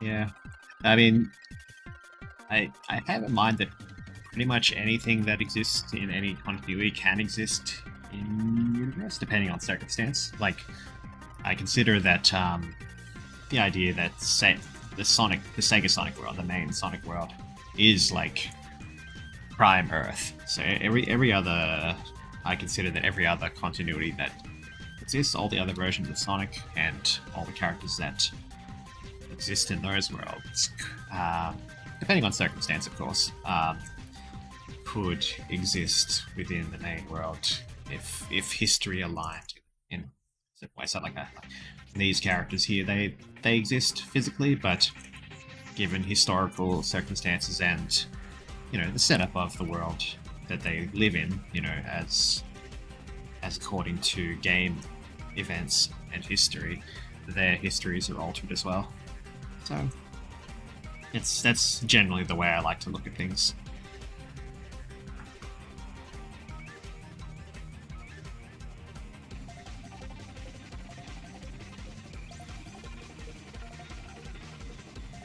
So yeah, long term there are probably a lot more characters that I want to play with, but as it is, I've got quite a catalogue already, so that's what I'm doing at the moment, just sort of giving attention to the ones that I already have, and just updating them and reinforcing my ideas as I go along.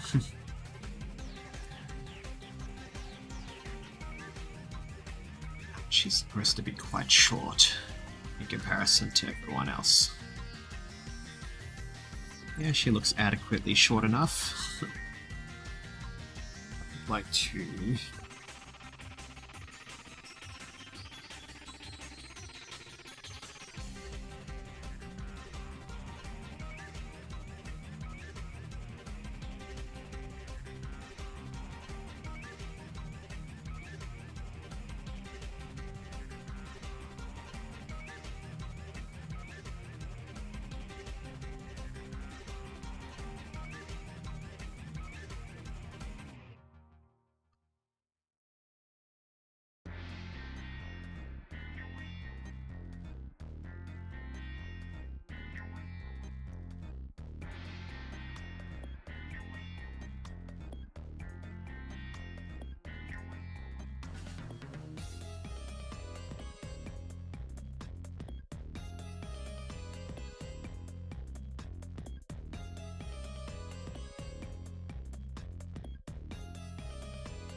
I've done a lot faster than I expected. So,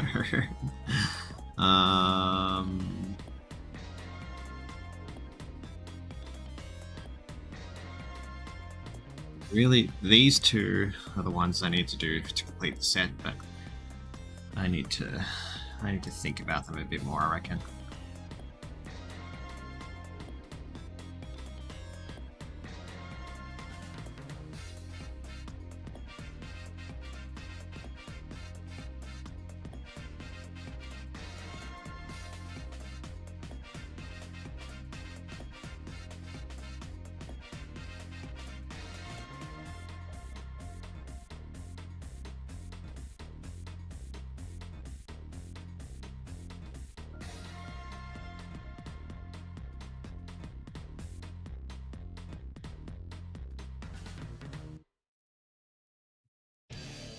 Just having to see what other ones I have left to do. So, the characters I need to do for next time. Let me just do some cleanup real quick.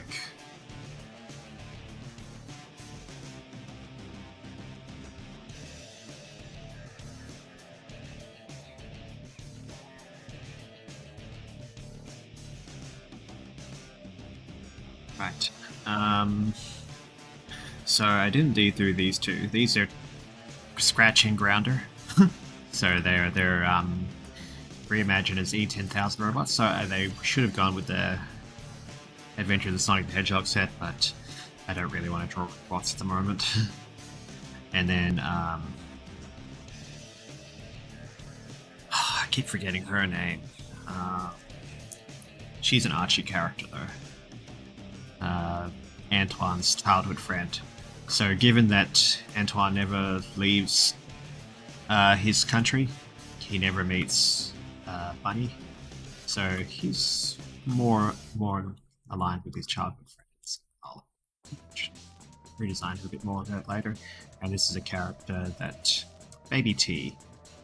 He's reimagined as a Kohenu, which is a species that's introduced in Fleetway.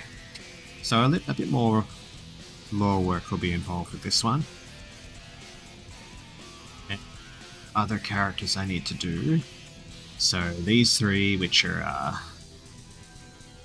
not, they'll probably wait. Genome, she's a minor character in one of the Fleetway issues. Homestead / Trevor, he's a character that's from Sonic Underground. Dingo. So this is a combined thing of Dingo from Sonic Underground, but also the Doofus unit from Adventures of Sonic the Hedgehog. So they're a single character. And then Ursa, which is based on Metamorphia from Fleetway as well. Oh god, these are also Archie characters, Jesus. So, well, Nagus is a Satayan character, but I go with the Archie idea where he's a combination of 3 wizards. So they will also be done next, I reckon. I've got a number of characters that are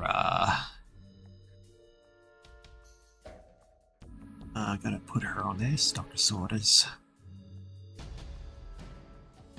Oh yeah, and Cyrus as well. He's from Sonic Underground, so he'll be done as well.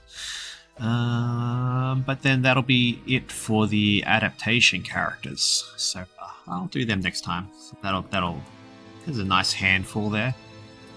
And then after that, it will be focusing on my various characters that are relatives of existing characters. So you got my Shadow and Tikal hybrid clones. Oh, Sorters. She is here. Okay. So Dr. Sorters, she's a minor character from Fleetway as well. And she and Fukurikov from Tails Adventures, they have a son together. Very Obviously very Todoroki inspired. Honey and Candace's parents, mother and father. These are Ray and Monnette's parents, Lucia and Baron. And Silver's parents, Venezia and Aurum. Oh, there's Cream's father, Felix Lightfoot. Felix Lightfoot is the uncle of Johnny Lightfoot. So this will also make Johnny cousins with Cream as well, except from the father's side. And this one here, Sasha Rose. She is going to be Amy's aunt. I'll draw Neo Metal Big at some stage as well. But yeah, that's it for my plans for next time. So yeah, that's a lot of stuff that I've got to do. That sure was a lot of red. Yeah, the body. Yeah. So they're called the body. That's their unit name. So Heads, she's a genius of the group. Hands, she's a fist fighter, and then Feet, she's configured to be able to artificially keep up with speedsters. So they're meant to be rivals to Sonic, Knuckles, and Tails, respectively. Heads and Tails. That's. But yeah, that's them. Yeah, I think that'll be it. Longer stream, but didn't get as much done. But it was nice. Good to keep myself busy for Christmas. Thank you all for Feet will automatically be simped by me. Yeah. That's that's good. Yeah, I'll end it there. Thank you all for keeping me company for Christmas. I hope you all have a nice happy holidays. Well, most of you are for Christmas Eve, but I hope when Christmas comes, I hope it's a nice one. So yeah, until next time, thank you.